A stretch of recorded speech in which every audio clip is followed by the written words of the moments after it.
All right, lads, welcome back to me podcast, Cheaper Than Therapy. Mick Thomas here.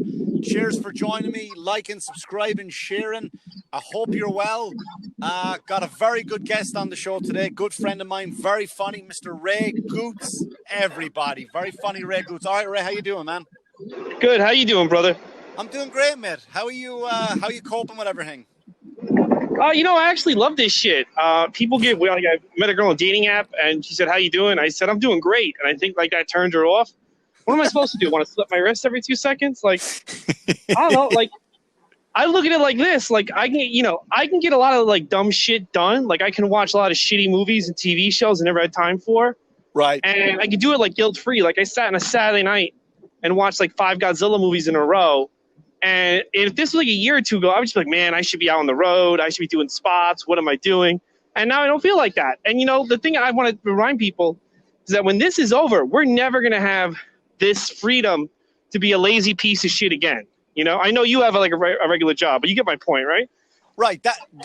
There's 2 ways to that too, right? I'm the very same with that, right? Because during the day, I got like, all right, what are my goals that I want to do with this extra time, right? So, and I'm working on some projects and stuff like that too. But then at the end of the day, if I'm not going for a quick shitty run because there's no gym anymore, I'm like, fuck it. Let me watch shows that I would never have watched in my wildest dreams. Yes. Not even because of the time aspect, but just out of self. Like I've been watching, and you and I are the same. We're big comic book superhero fans, right? So I would never, in my wildest dreams, have watched Supergirl. But I'm like, watching that. Yeah, I'm 5 episodes in now. You know what I mean? It gets better once they cross over with Flash and Arrow. So. Well, see, that's the thing too. Like, I've been watching a lot of DC animated movies, and they're really good. Yeah. Really good. Whereas their movies suck. Yes, the cartoon division was in charge of the live action division. They'd be killing Marvel. Did you see Apocalypse War, the one that just came out? I did. That was really good. That was just the amount of the insane shit that happened in that movie. My mouth was on the floor the entire time. Yeah, I love that. I loved I'm not watching them in any particular order, but I just finished. What did I finish today? Reign of Superman. Yeah, that one's good. That was really good too, and there's just so many like I'm like, holy shit, man! DC know what they're doing when it comes to these animated movies. Yeah, it's just too bad they keep going back to Zack Snyder in live action because that is just a fucking disaster. That they keep going back to that. Are you excited for the cut, the big cut coming out next year? The only way I'm excited about it is so I can say to everybody, "See, I told you so." When it comes out, worse than dog shit. That's the only reason I'm excited. Otherwise, like I don't know why anyone would want more of that guy. The fact that he ruined Batman v Superman, I mean, it takes a lot of work and effort to make that movie an unwatchable piece of shit. So I got to give him credit. It almost takes talent to make it that bad. So yeah, but the thing about this new Justice League cut is, I'm sorry for people out there who are not comic book people. I'm very sorry. It just instinctively went to there. But like, my feeling on this was like, if it was good, it would have been out. Like, it would have come out already. It wouldn't have been like, hey, we're going to hold off on something better just in case. Yeah, and I know like he had to pull away. His daughter committed suicide, which is why he had to pull away. But if they had faith in his vision, they would have said, "We'll wait. We'll hold on to this movie and film this when you take care of your family. We'll finish the movie when you take care of your family problems." Instead, they were like, it's horrible that she offed herself, but now we can get away from this fucking asshole. Is that what happened? I thought it was just like, for some reason, there was another. I didn't know his daughter killed herself. He was having problems already with the brass, but then his daughter killed herself, and he was basically like, I got to go away for that. But I think like if his daughter didn't kill herself, I always made I hate to make that. I said the joke. She must have saw the director's cut. That's why she killed herself. But I think even if his daughter didn't kill himself, because apparently, like, the Warner Brothers said to him, "Oh, do whatever you want, Batman v Superman." And then when they saw the final cut, they were like, "Oh, we made a huge mistake." So the studio tried to interfere a lot with Justice League because they were like, "Look, you're driving this into the ground. 2 movies in, it's already in the ground." So.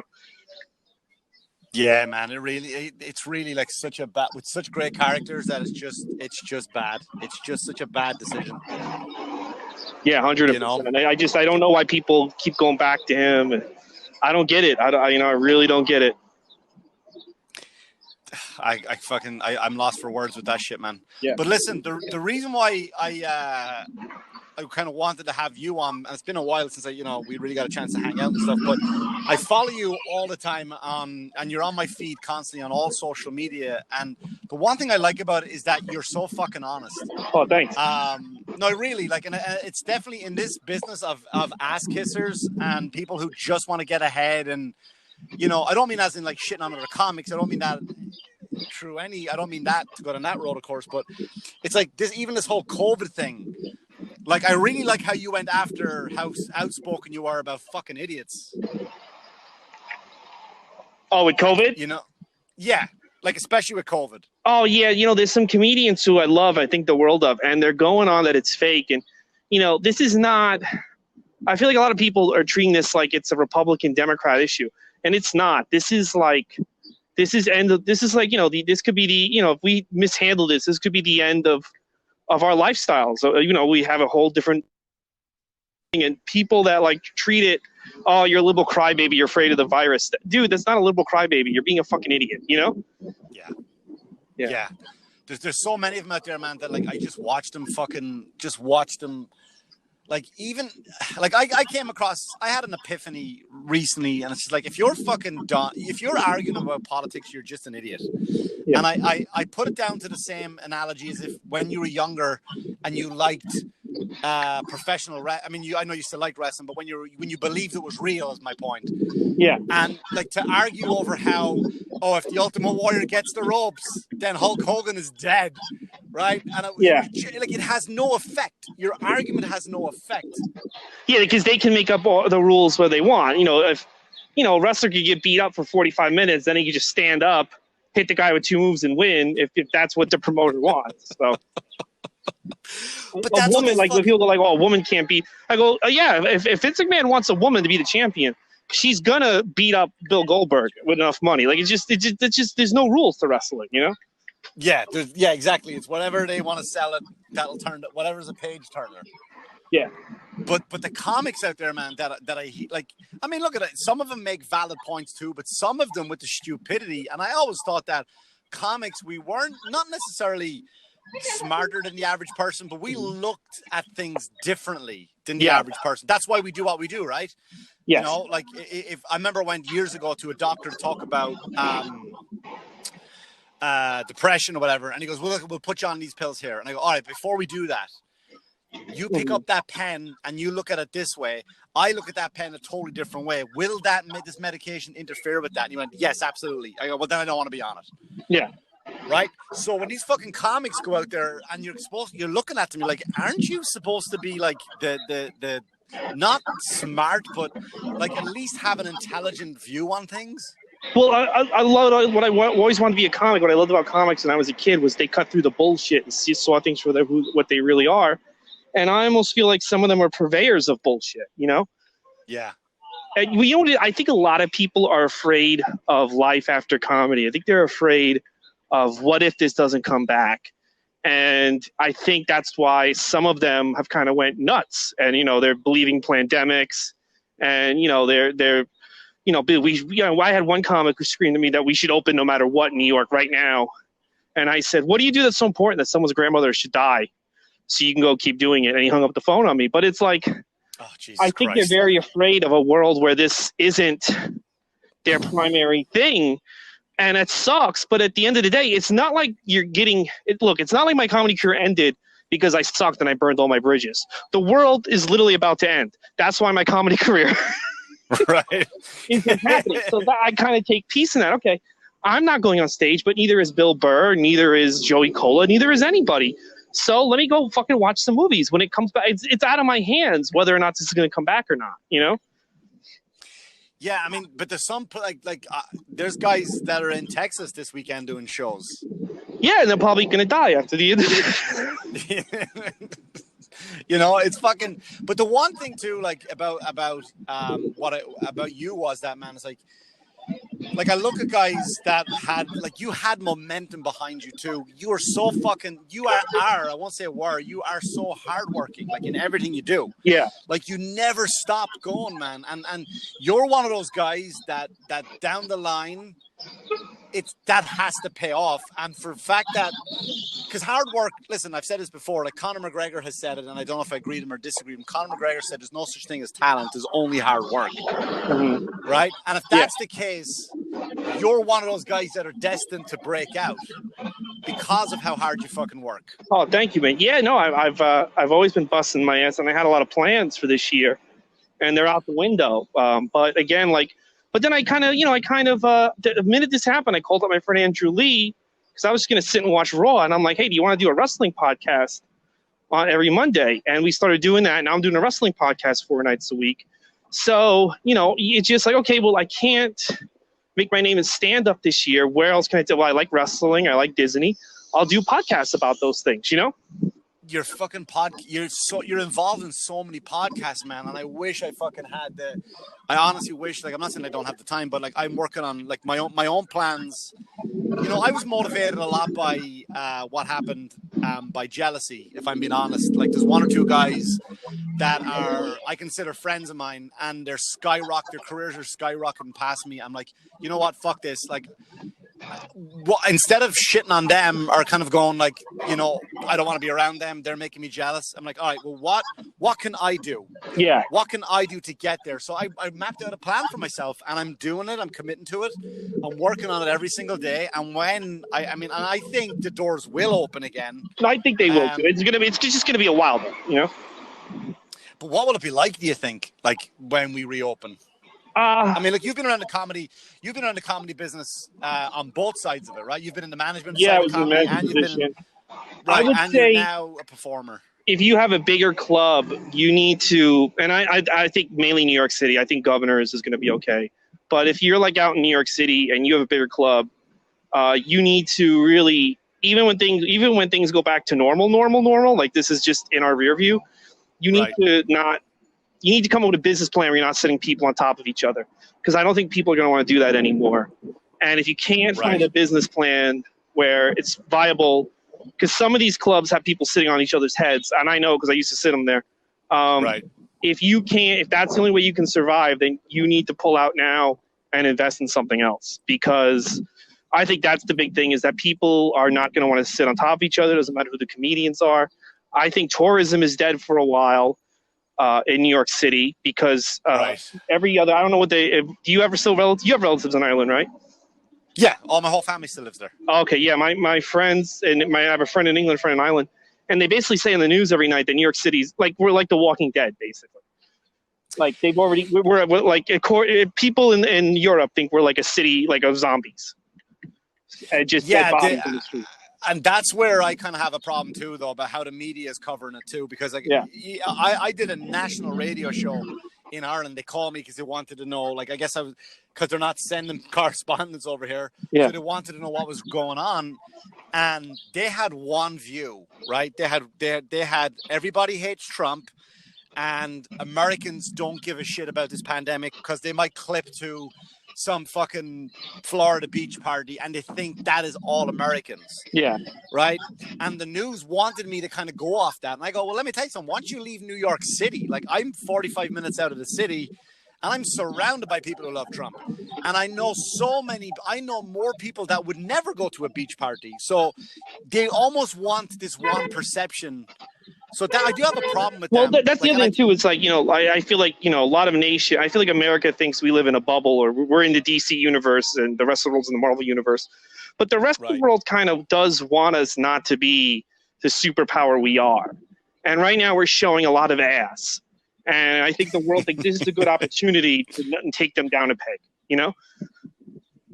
Possible, like that's possible. But, but when I tried to talk to these guys, the news guys, once I said that, I didn't want to call them, it's the media's fault. I kind of always said, well, it really only is, what of how you're looking at it, where you're getting your facts from. And once I said that, they immediately changed the subject. And this is like a national radio show in Ireland. Yeah, and because you were disrupting their view, and the narrative they're pushing to their listeners, that the United States is falling apart, Yeah, man, it's kind of like it was like I'm like really over like in Ireland you're supposed to be very like straight down the middle. Let's go with honesty, but it's not, man. It's really like, and the view of America right now, and I get calls like my mother all the time, "Are you okay? I hear it's terrible over there." I'm like, honestly, I'm fucking fine. Yeah. This is the golden age for me. I love it. But the thing, going back to about what you think about what you said about sitting people on top of each other's heads, though, right? You've been there, man. That night where the room is fucking packed. Mm-hmm. Some people might stand if they could, and you are just getting those waves upon waves of laughter, right? Because of the capacity of the crowd. Yeah. Like, what do you think that's going to do for comics who like fucking murder? I think you're still going to murder, but I think like, if your club fits, let's say 300, I think you need to come up with a plan. And if it's 300 where, two people are sharing shares, I think you need to come up with a plan where you're either at 250 or 200. I think long term, I think, but 200 people, you kill in front of 200 people, that's still an amazing feeling. You're not going to be like, that was good, but it would have been a good with an extra 100. You know what I'm saying? Yeah. I mean, I've killed with like 15 people in the room and had a great time. Yeah. I mean, my last show actually was at Governor's. It was 60 people in that room, and I felt awesome. I felt great, and then there were like 10 people in the little room, and I felt great. So like, a great room is a great room. A great crowd's a great crowd. But I just think if you like, you sell out tickets to someone like Sebastian Maniscalco or someone, and you're just trying to people are eventually going to be like, I'm not going in that room. You reach a certain level and people are just going to be like, I don't care that Sebastian Maniscalco is in that room. I don't want to be near all these people. I want my money back. And I think you're going to see a big fight when they try to like shove that extra 50 in the room. That extra 50 won't go in. That's what I think. Well, I think the big names, and I've heard people like who did I hear talk about it recently? Joe Rogan said that he's like, you know what? If I can't do a 10,000 room, he goes, then I'll get the same theater or whatever it is, and I'll do 2 sets of 5s. Like I don't care. But the weird thing is too about like capacity is like I remember I used to open up for a whole week straight for John Pinette, and you've worked with John Pinette before, right? Even if it's from a management point of view. Yeah. And I did like a couple of showcases, like the showcases with him as a comic. But yeah, I've worked with him a million times. He's the man. He was the nicest guy too. But like when he would sell out a room, they would have, because no disrespect, he was a big man. His audience were big men. Yeah, no, I know. And then what would happen is like you would have to take out half the room anyway just to get those guys in. Yeah. Well, I remember where I was at. They didn't remove a seat no matter what. They just said, "Hey, Fatso, sit on top of this Fatso," because that's it. That's what we got. Wow, really? Yeah. So, but I just think that's going to be a thing. I think also it's going to be harder for I think. I heard that they're not booking any theater shows in 2020. Like they're just not going to, it's just not worth it. So if this does come back in September, October, if you got someone like Amy Schumer sitting in an apartment, she might be like, hey, you know what? Hey, governors, can I do Thursday and Sunday? And they're like, fuck yeah, we'll do the whole hour and bring whoever you want because we're going to, we'll sell out the seats we're allowed to seat. And that'll screw over people like Kenny Ryan or the Gootz or, because, and I could see that happening everywhere where with these headliners, like I can't do the theater. I can't tour. I'll just go to these clubs. And of course, what club would say no to like someone like Amy Schumer or Louis C.K. or David Tell who just want to stretch their muscles. Yeah, I've said that from day one too, that the Kings are going to come from down on high and, the little guys are going to get, pushed to the side a little bit. I mean, I've been bumped by many times, like by legends. Yeah. You know what I mean? Like I remember at the comic strip one night, George Wallace walked in. I was just about to go up and, he said, I go, all right, well, I'll just leave then. He was like, no, my man, I'm going to do like 5 minutes. I'm like, all right, I'll stick around. And he goes up with this big, massive leaf. They never do 5 minutes. Notepad. I'm like, yeah, fuck that. Like so I watched him for about 15 minutes as being a fan of comedy. And I left. The only person that like twice I've been done right I'm talking about being bumped. Once Chris Rock came into the comic strip and I was going to be bumped and he said, you know what? I'll get my notes together. You just go up and do your set. And I think I said to him, well, I'll only do 10 instead of 20 or whatever it was. And he went, okay, perfect. out of respect for that. But then another time, Tracy Morgan walked in, and I was like, "Oh fuck, I'm going home," because he was my spot. He goes, "I'm gonna do 5 minutes," and he did 5 minutes and left. It was the weirdest fucking thing. Well, he doesn't. I mean, no offense to him, he doesn't have a lot of time. So, unless he's ready. But yeah, those guys are going to come down now, and the smaller guys are going to get bumped. Yeah, but you know what? I mean, I'm kind of okay with that because number one, I don't want to rush in because I don't. If they just go like fuck it and they reopen everything without a vaccine, I don't want to rush in anyway because I don't trust people in general. So I don't want to rush back. So you know what? If like the first 2 months are going to be Dave Chappelle and Chris Rock contacting COVID and passing away, that's fine by me. That won't happen when we get the vaccine. It's like, I want to wait and see what those first 2 months are going to be like before I, race to, get on the road or go to the city. I just want to kind of wait, like, see, well, what happens? What's going to happen? Because I do think we're going to have to see a second wave in the winter. You think that? Yeah, I do. And I think the other thing, too, is if this isn't really resolved in New York City and we get to the cold weather, I think people are going to leave en masse, especially a lot of like these newer comedians, because it's going to be, all right, my dreams aren't going to come true. I'm going broke and there's no jobs. Would I rather freeze my ass off in this condition or sit in the sun or sit in mountain air? And I think a lot of people are going to be like, fuck it, I'm moving out west or I'm moving, south. Because why am I going to freeze my ass off in December, January in New York City and not catch a break and not do any stand-up? Yeah, I was going to bring that up next, actually. I know a lot of guys have moved out of the city. And I saw you put a post up a few weeks ago. Yeah, I did look. I looked at houses in California, yeah. Okay, that's where you would go, California? Yeah, my whole family's there, and where they live, it's like with no traffic, 30-minute drive to the store. With traffic, an hour. But the way I look at it is this: you got to drive everywhere in LA anyway, and I'd rather be near my family and affordable housing because I'm driving anyway. So, if I have to drive an hour instead of a half hour, who gives a shit? So I did look over there. I don't know how I'm going to do that. I'm probably going to stay here. But if things don't improve and I just because I have a friend who's a nurse and she said the hospitals are busier now than they were in March and April, which is weird to me because no one's reporting that. But if I see long-term, like there might not be a future out here, I might move over there. But right now I do want to stay in New York because I love this city. And I don't just love the city. I love Long Island. I love Pennsylvania. I love this whole area. I feel like this is where comedy is supposed to be. But at the same time, it's like, hey, you know what? If LA comes back sooner than us, at least I got my whole family there and I can spend time with them. Here I'm all by myself. Yeah. It's funny. I go to Wisecrackers up in Allentown, and I drive by and I'm like, look at all these apartments that are being built, these skylines. So I'm talking to Chris, the owner of Wisecrackers, and I go, Chris, with all due respect, like there's no employment in this town. Like all the factories shut down there. You can go into the steel stacks as a museum now.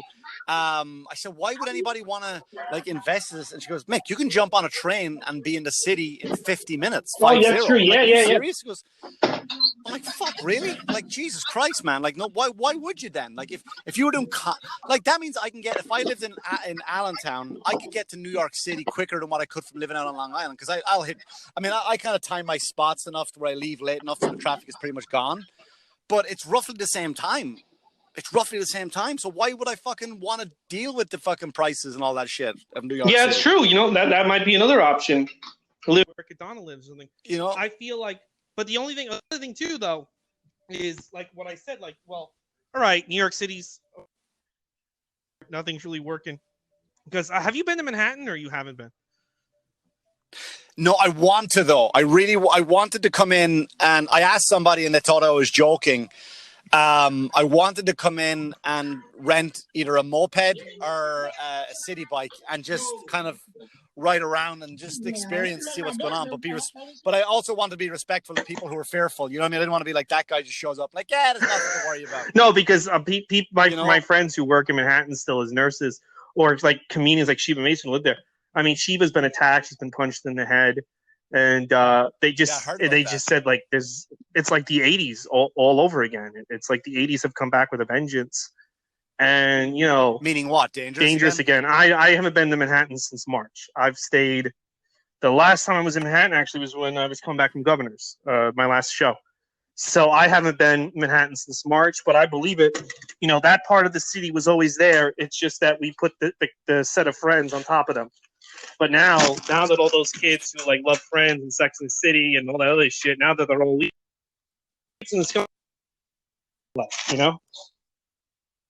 And would you go around? If I drove in and picked you up, would you go around? Yeah, I would go in a car. Yeah, 100%. I mean, I would probably do that one day, man. We'll just no reason for me. There's no stand up. All the clubs are closed. All the bars are closed. All the restaurants. Well, I can't go buy clothes either. So, like, I'd rather, when I go for exercise, I'd rather walk around Astoria. But yeah, I would go drive around with you. Yeah. Yeah, man. Maybe we'll do that. And we'll just do like a podcast as we're driving around and see what's going on. Yeah, we'll see how many people are getting murdered. Oh, there's 5 murders. I mean, you know the locations better than I do. I know just where the clubs are, but I don't know well, I mean, Sheba lives by Caroline's and Broadway, and she said it's pretty bad over there. So really, shit, man. And that's very recent then. Yeah, I mean, but Midtown always had seediness just underneath it. It's just like, the tourists kind of kept it away, and now the tourists are dead. So yeah, the lights in the Disney store kind of.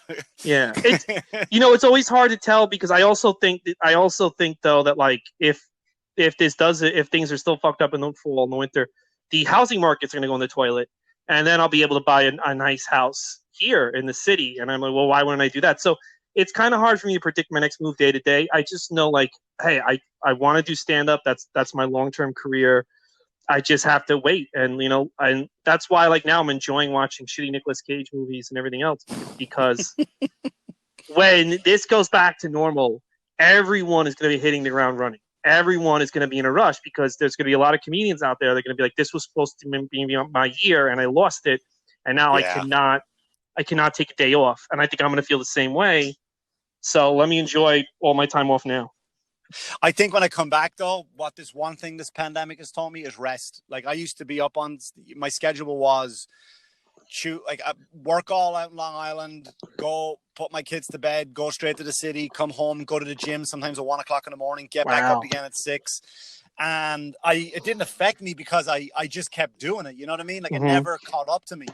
But I may go back and work smarter next time around. Like, I might not get up on stage Tuesday. Like, if I get up on stage, maybe Thursday, 2 Friday, 2 Saturday, maybe 2 Sunday, I think I'll be okay with that and spend a lot of time writing and analyzing more as opposed to just getting up and, you know what I mean? Like, because normally I go up and I got new bits, let me try tighten them. But I think I might try that through either podcasting or just, I think I'm going to work a lot smarter when this opens back up again. Yeah, good. Yeah, me too. I said something. I said, this is a big opportunity to not work with toxic people anymore and to not like toxic people control the industry. And when I write that on Facebook, people kind of like, they don't really reply to that. But I'm not going to put up with toxic people. I'm not like, I thought about running a few shows, like drive-in shows or Zoom shows. I tried the Zoom show and people were already like trying to play political games. And I was like, I don't have time for this shit. I don't even like doing Zoom. I'm just going to fucking watch movies. And the same thing, I tried to do a drive-in show and someone played some games. And I'm just not going to do that anymore. And I think I'm going to work smarter, but I'm also, if I sense that someone's a creep or a scumbag, I'm just not going to roll with it anymore. I'm going to be like, you know what? I'm done. I don't have time for this, Well, I've adopted that mentality I mean, look, you've been in a green room with me before, man, and seen me just like call people on their bullshit. Yeah. Like, I've been like that way a long time. It's very freeing to speak your mind and to not put yourself around assholes. Like, yeah, well, like somebody said to me the other day, if you do produce a show, you got to put so-and-so on the show. And I'm like, why? Well, they're going to be offended and they won't put you on there. Yeah. Ray, I think I lost you there, buddy. You still there? Hello, Ray? I don't know. Can you hear me? Ray? Yeah, I think I lost you, buddy. Mick, can you hear me? Oh, good. I got you back. I was just about to hang up on you. Good. Okay, no, I'm still here. I'm still here. So what were you saying? The last thing I heard was like you were offended by No, somebody. somebody said, you were gonna if offend you do somebody. a show, you got to put so and so on, and I'm like, I know I don't. And he goes, well, then, he might remember that, and I'm like, he doesn't have any power right now. Who even knows he's going to be alive when the clubs reopen? I'm not playing these games. Yeah, there's all this thing what this guy's going to be the next whatever, and people kiss their ass, and then like if you're in that circle now, you get mentioned by them. Like it's almost like there's certain circles that decide who the next wave of funny people are. Yeah, but here's the news that all those circles are gone. They have no say. They have no control. So now it's all about what you can do for yourself. I agree. I 100% agree on that. 100% agree on that. And I think a lot of people have left comedy that will never come back. Mm-hmm. I think it's going to be very weird when it opens back up because what, do you want to be number 5th comic on the show that goes up and what, are you going to talk about COVID? Yeah. Like again, yeah. Like people are going to want to be, they're going to be sick of fucking COVID. And the last thing you want to do is hear your comics talk about it. And then really what material have you written with honesty? Like I just came up with some material that wasn't COVID related. I was like, fuck that. Okay. That was lucky that I came up with that. And it was just by accident. Like most of my bits are. And you know what I mean? Like, do I want to go up and say, so the other night I'm at the movies, the audience going, no, you weren't, you fucking liar. You were locked up in COVID like the rest of us. Yeah. So I think it's like the transition of coming back is going to be very weird. Like it's going to be very weird. It is. It's going to be weird. And a lot of people say, "How are you writing jokes during this?" And I go, "No." And they're like, "Well, why?" And I go, "Well, because I don't know what the world's going to be like when we come back to normal." Yeah, I haven't sat down. I have wrote out my hour, which I plan on recording a special when I get back, and I'm going to try sell it. But as I'm writing it, I'm finding new tags for it and a better way to say it. So I'm so glad I did that. Yeah. And then there's like 3 or 4 new bits just popped into my head, which were regular conversations with my son. And I'm like, you know what? I can just don't even have to ever mention COVID about this story and just tell it. But like I feel like a lot of comedians are writing COVID jokes. Look like your COVID material and your COVID references could be completely out of date in 2 weeks because information keeps changing, And that's why I'm like, I'm not writing because I don't know what we're going to be like when we get out of this. So that's when I'm going to write. When things are back to normal, I'm ready to go on stage. That's when I'll write new material because then I'll know, okay, this is the new normal,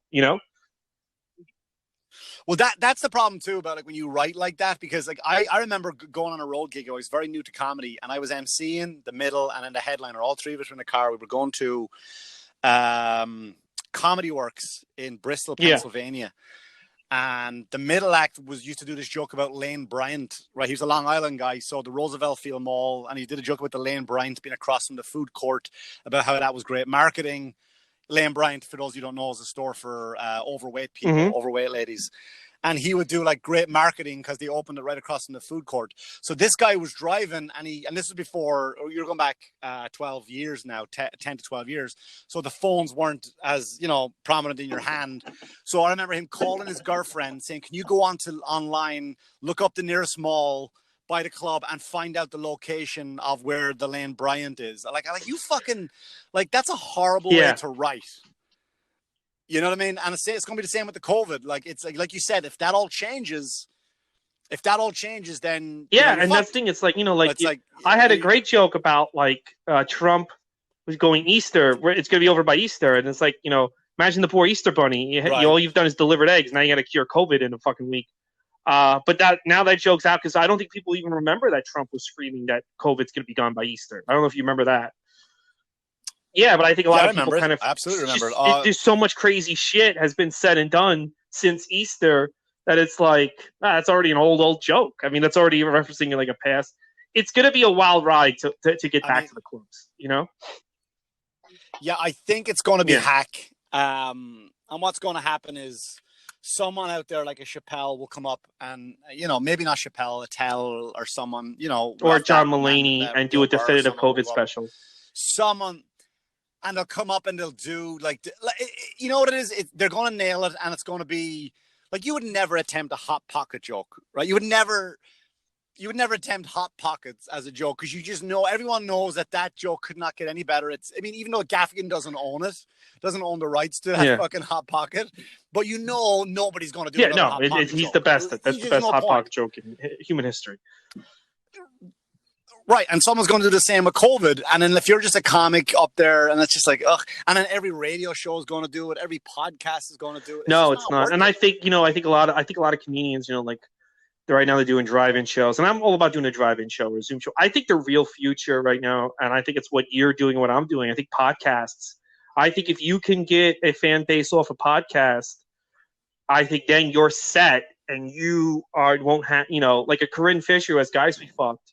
When things go back to normal, she'll have spots because of her podcast. Same thing with like a Luis Gomez and stuff. And I think that's the way you have to build your fan base. And I think a podcast is the best way to do it. So I think you're doing the right thing by doing your podcast. Well, I appreciate that, man. But and the weird thing about that too is I'm looking at my numbers every week. I don't really look at my numbers because I originally started. I don't know if I said this before, but I started this podcast as an open mic. Right? I would pick the topics because I write on stage. I write as I talk. Right. So I go up with my ideas and I just talk it out. And now if I went up on stage, right, let's say I'm at Governor's, I'm at the comic strip, whatever, Gotham. And I go up on stage and I want to do this whole rant about a horse I saw. If I'm 2 minutes into this rant and realize it's bombing, I'll bail. But on the podcast, I don't know if it's bombing. So I'll see it through. So it builds up this exercise. So now all of a sudden I did it for honest to God, I swear to God, I didn't care how many listeners I have. And now I look at my numbers. I'm like, holy fucking shit. Like, once I clear 10,000, I'm like, are you fucking serious? And it's like, all right, maybe that's a freak.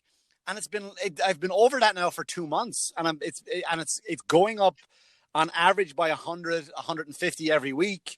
And then because of Anchor, I can look at the dynamics of it, right? And now like 64% of my audience in the States, but then there's people like in Saudi Arabia, Australia, like, it's weird, man. It's weird, and they would never have found that on. Yeah, that's why it's good to do stuff like this, because I think that really is. I think this is the way you've got to look at other avenues, and I think everyone who right now is just thinking of, I just got to go back on stage and everything will be fine. No, I think you have to look at other avenues to build your fan base, and then bring those people to the clubs and the venues, because then the venues will book you. If you can bring an audience, they'll book you. So. Yeah, man. How many times have you seen a club, and you've seen it, that are booked by YouTuber internet stars that that's what was happening. That was how it was ending up towards the end. It was those were the headliners. That's who was becoming the headliners before COVID. Some guys were fucking Snapchat legends because they do a funny face on Snapchat. And they go and they're on stage and they're mumbling incoherently, but the fans love it because they just get to see them in person.